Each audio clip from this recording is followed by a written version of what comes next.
নমস্কার, আমি Buddhadeb trading diary YouTube চ্যানেলের নতুন ভিডিওতে আপনাদের সকলকে স্বাগত।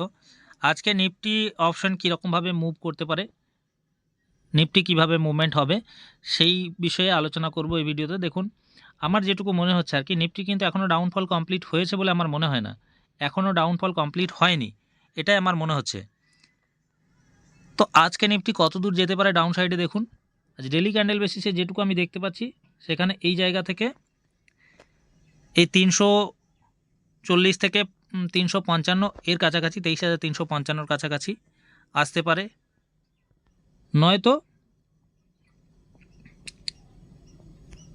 এই জায়গাটা 23,474-75 এই জায়গার কাছাকাছি আসতে পারে।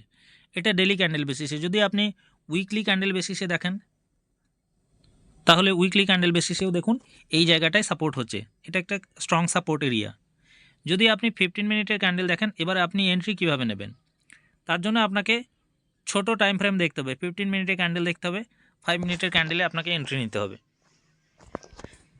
মার্কেটকে সবসময় দেখতে হবে, অ্যানালিসিস করতে হবে বড় টাইম ফ্রেমে, ছোট টাইম ফ্রেমে আপনাকে এন্ট্রি নিতে হবে।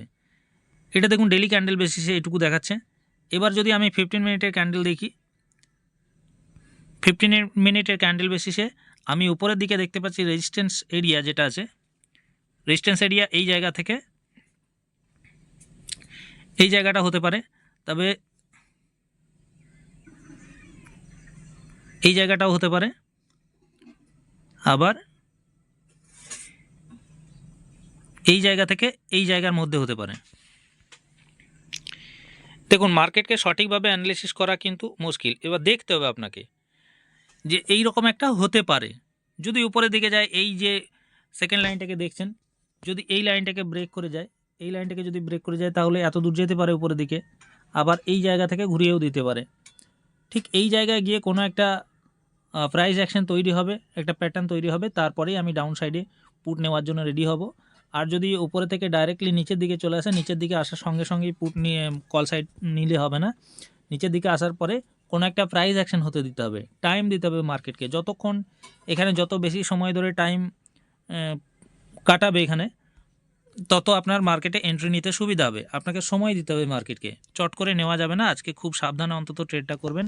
এই জায়গাটা হচ্ছে resistance area, strong resistance area মানে আজকের জন্য।